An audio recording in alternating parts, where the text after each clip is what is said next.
How are we doing today, ladies and gentlemen, and welcome back to another edition of Cubs Daily. My name is Steven Ryan. I left you guys off on Saturday with a game to preview. The Cubs wrapped up their series with the Diamondbacks. Yesterday, the Cubs got the series win. Unfortunately, they lost the finale yesterday. We'll go over both games relatively quickly. We had a few roster moves on Friday. They got to make sure we are all updated on. We're going to talk about Carson, Barry Bonds, Kelly as well. And I'll give you a little bit of a sneak peek into that Dodgers series, ladies and gentlemen. But again, just welcome into Cubs Daily. If you guys are new here, I hope you guys are all having a fantastic start to your week. The Cubs are on a roll, ladies and gentlemen. I love the way our offense is playing. I love the way the team is playing. And again, you can stay locked in right here on Cubs Daily. We'll be bringing you videos pretty much every single day of the week, updating the Cubs wins, previewing series, giving you all the roster moves, trade rumors, everything that I hear. Make sure you guys are liking the videos, subscribing to the channel, and comment down below. How impressed are you with this Cubs start so far?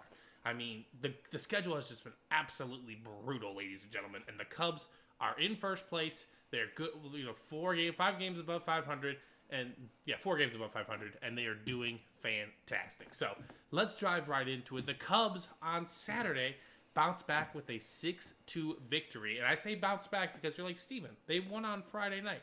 Yeah, I know they won Friday, but Friday was a very emotional day. The way that game went, I would not have been surprised at all if there was a slight letdown on Saturday, and it started off that way, right? Corbin Carroll led off with a home run.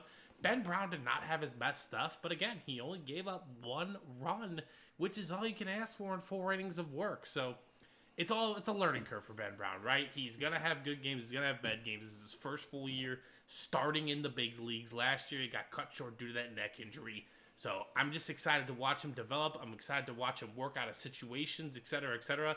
And he did. I know he threw 100 pitches on Saturday in only 4 innings. And you're like, that's not good. But you know what? He only gave up 1 run, which is all you can ask for. And then the bullpen locked it down against a very, very high potent Diamondback squad. So again, big time victory on Saturday, clinching the series win. Unfortunately, the Cubs did drop the game 3-2 yesterday in extras. A rain delay to start the day, and then there was another rain delay immediately in after the first. Again, all I can kind of ask for is that the Cubs had a chance to win, and they had multiple chances to win yesterday. Unfortunately, they did not cash in, but it's better than just getting blown out and rocked. There are some teams out there that they don't have a chance of winning the moment they step onto the field. The Cubs have a chance to win every single day. It's not going to work out that way. But again, there was a chance to win the sweep the series yesterday. It didn't happen.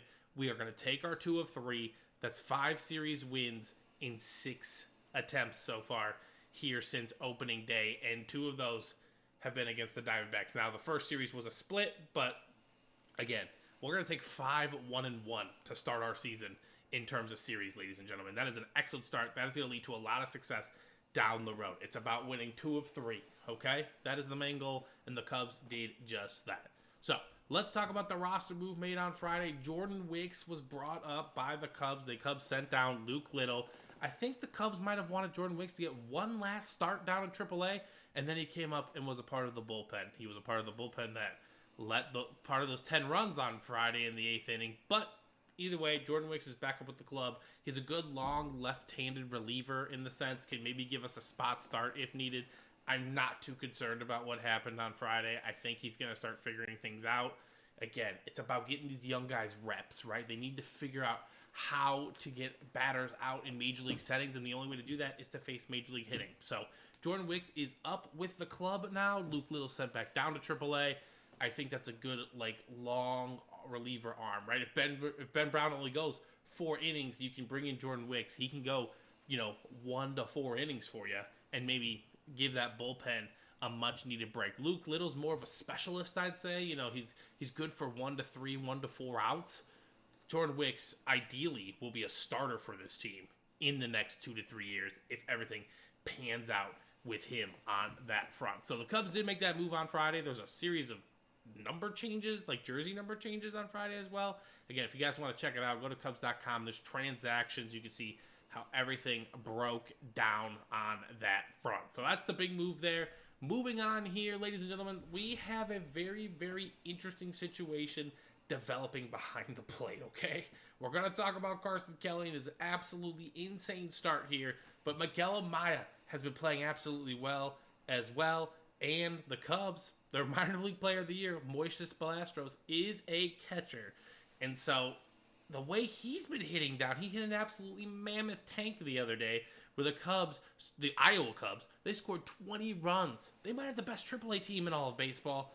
And, you know, those guys are waiting on the doorstep of the major leagues. They want their shot. So the Cubs are having a very interesting situation develop here in terms of the catching position. Miguel Amaya has been playing well. Obviously, we're going to talk about Carson Kelly here, who's actually been just unbelievable. Like I said, Carson Kelly, maybe Barry Bonds. Look at that OPS. 1675, ladies and gentlemen. That is absolutely insane. If you look at the historical seasons, right? The best seasons of all time. Babe Ruth, Barry Bonds, their OPS was around 12, 13, 1400. Obviously, I do not expect Carson Kelly to keep this pace. It's only been 31 at-bats. He's obviously off to a very, very hot start so far. But I don't think the Cubs were coming into this season and expecting this kind of output from the catching position on the offensive side of the ball. 6 home runs for him. Miguel has chipped in with the run as well. They've been absolutely a sensational duo behind the plate. They've been keeping the pitching staff in line. Again, when the Cubs pitching staff goes 6 innings, they are 11-1.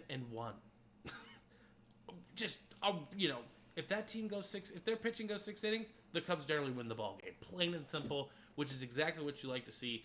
And a lot of people do not give catching enough credit in this game. It is very important. It is the only position in the field that sees the field differently than everyone else. Everyone else is facing the batter. He is behind the batter. He sees the whole game. He knows what pitches gets players out, etc., etc. He runs the show, and then the pitcher has to execute. So, again, Carson Kelly's been absolutely doing a fantastic job behind the plate and obviously at the plate. Do the Cubs extend him, right? I mean, it's very possible we might need to give this guy a contract. But again, you got to be careful when you're giving these guys extension, especially off career years, because what if it's the career year? What if it's their 1 year, it's their best year? You know what I'm saying? This is the part that worries me, like, for example, about Justin Steele. A couple years ago, he was our best pitcher, by far, and he hasn't replicated those numbers. Not because he's a bad player, but because your career year is your career year. You know what I'm saying? So, again, is this going to be Carson Kelly's career year? I hope so, but I also hope the Cubs can take advantage of it and go out and get to the NLCS or maybe even get to a World Series appearance. So that's kind of the gist with Carson Kelly. He's absolutely unbelievable. Miguel Amaya has been playing very well, too. The offensive side from him has been great. But then the Cubs have Moises Balastros down in the minors, and honestly, he was our minor league player of the year last year. We gotta see what that guy can give us, you know. I mean, we gotta see a taste, right? Does he make Miguel Amaya expendable? Does he make Carson Kelly expendable? These are all great questions, and honestly, as troubling. I don't want to call it like a situation. We have an interesting situation developing, right? It's not a problem. It's a good thing to deal with, but this is where we need to make the correct decision. 3 players, all being fantastic. We need to pick the one that's going to suffice us, because someone will pay Carson Kelly next year, or they'll pay Miguel or trade for Miguel Amaya for the control. So, Cubs developing in a very interesting situation here with the catching position. We will keep our eyes on that one here on Cubs Daily. All right, ladies and gentlemen, take a deep, deep breath.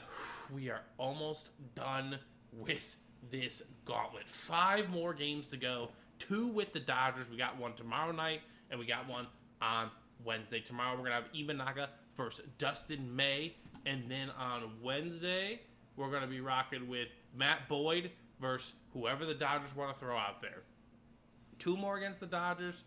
Let's split it. Let's win both. I do not care. We are almost done. What the Cubs have done so far has been absolutely fantastic. And 1 more win in these next 5 games guarantees us above 500 through this gauntlet, which you're like, Steven, you don't want to aim for 15 and 14. You're right. I don't want to aim for 15 and 14. But you know what? Sometimes losing streaks happen. Sometimes it's all part of the ebbs and flows of a baseball season. And I think if this is going to happen for the Cubs, it's going to happen here in April. So those are just my feelings with the Dodgers. But again, I think the Cubs can win both these games. that's the thing about this Cubs team, right? I feel confident that they can win any game they go into. Are they going to? Absolutely not. But could they win? Yes, because the pitching staff has been absolutely incredible. The bullpen, obviously, on the rocks.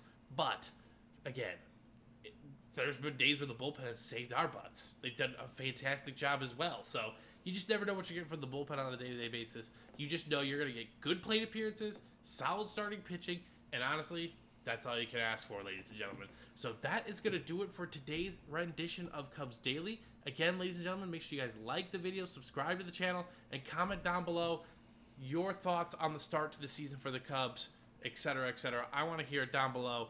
And as always, ladies and gentlemen, please pay Kyle Tucker. Come on, Cubs. This man should have had a contract 2 weeks ago. Please put it in his inbox today. All right, guys, have a good one. We'll see you soon.